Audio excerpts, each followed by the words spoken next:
শিক্ষার্থীদের বছর শুরু হয় নতুন বইয়ের উৎসবে।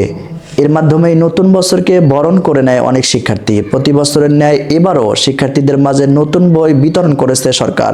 তবে সবার হাতে পৌঁছেনি নতুন বই। জাতীয় শিক্ষাক্রম ও পাঠ্যপুস্তক বোর্ডের এনসিটিবি নতুন বছরের প্রথম দিন শিক্ষার্থীদের হাতে সব বই তুলে দেওয়ার পরিকল্পনায় ব্যর্থ হয়েছে।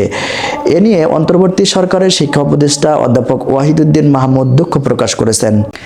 আজ বুধবার রাজধানীর আন্তর্জাতিক মাতৃভাষা ইনস্টিটিউটে পাঠ্য বইয়ের অনলাইন ভার্সন উদ্বোধন করেন শিক্ষা উপদেষ্টা ডক্টর ওয়াহিদুদ্দিন মাহমুদ। এ সময় তিনি বলেন, নতুন বছরের প্রথম দিনে সারা দেশের সব শিক্ষার্থীর হাতে নতুন বই তুলে দিতে না পেরে শিক্ষার্থী ও অভিভাবকদের কাছে আমরা আন্তরিক দুঃখিত।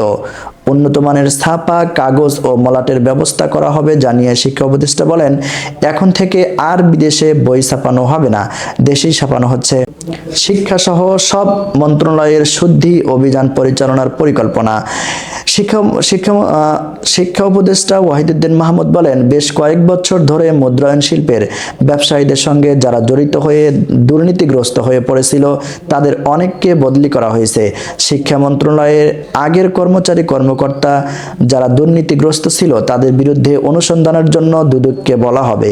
তবে নাগাদ সব শিক্ষার্থীদের হাতে নতুন বই পৌঁছে দিতে পারবে না সরকার। তবে আগামী 15 জানুয়ারির মধ্যেই সকল শিক্ষা প্রতিষ্ঠানে বই পৌঁছে দেওয়ার প্রস্তুতি নিয়েছে সরকার।